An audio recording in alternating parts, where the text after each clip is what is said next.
Hey guys, a new cube just came in and it's priced at $9.99, which means that we have to ask the question, is this better than the RS3M 2020?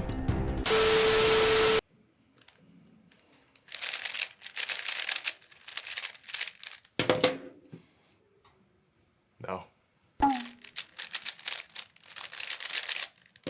No. Nah. No, still no.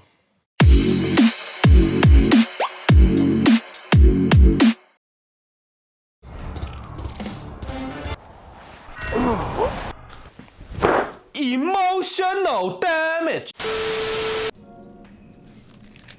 Hey, so let's talk about the RS3 test. Basically, this is an informal test that I like to use to evaluate the quality of new releases if the release is above $10. Essentially, the test is the cube better than the RS3M 2020? If it is, great. If it isn't, does the cube offer anything positive the RS3M does not? If so, cool. If not, bruh, why do you exist? Unfortunately, this new Mr. M completely fails the RS3M test. Despite being more expensive than the RS3M 2020, it offers no unique value. In fact, I don't even think it offers much value at all. The performance is poor and the cube has no features besides a screw. To make things worse, I'm pretty sure the previous Shengshao Mr. M performs better. I am honestly puzzled why this cube even exists. This one feels like a waste of plastic.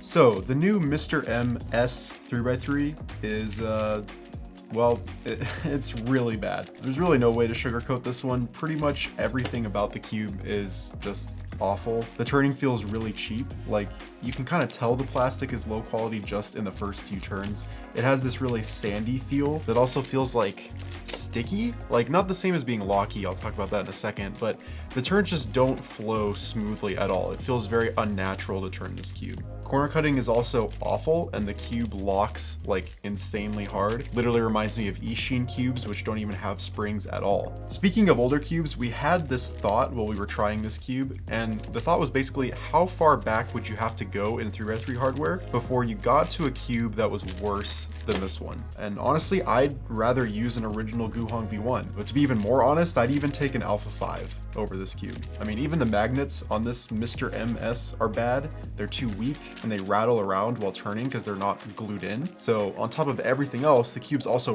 really loud and makes a really annoying clicking sound when turning. Not to mention there's a complete lack of adjustment features. This cube really just feels like a 2015 cube that kind of just glitched through the matrix into 2022. Great job, Shengshao. I never want to try another one of your 3x3s again. You guys do make good big cubes though.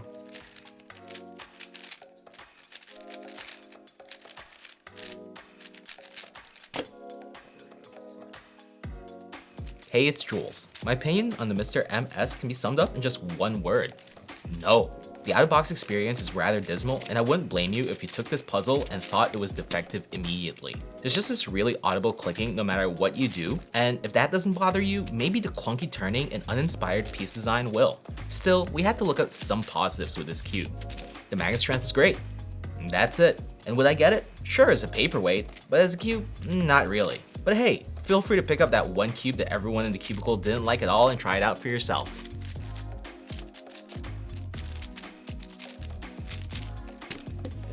Now that it's breaking in, I can totally... No. Hey guys, it's Damian. So, in my opinion, the Mr. M is just not a good puzzle. It's not awful, but there are just a few things holding it back from being viable. For one, it's a little bit blocky. It's tough to turn fast. Even though I don't turn that fast, it's tough to even try. The corner cutting is subpar, and it sounds like the magnets aren't even glued in. That's the rattling sound you hear. If this puzzle were $3 or $4, it would maybe see some use, but at its current price point, there are too many options that are just better, even out of the box. Like the Little Magic, you've got the RS3M. I would even say the Meilong M is a better puzzle than this. I don't think there is a magnetic puzzle that performs worse than this. I appreciate Shengshao's continued attempts to make a viable 3x3, but this ain't it, Chief.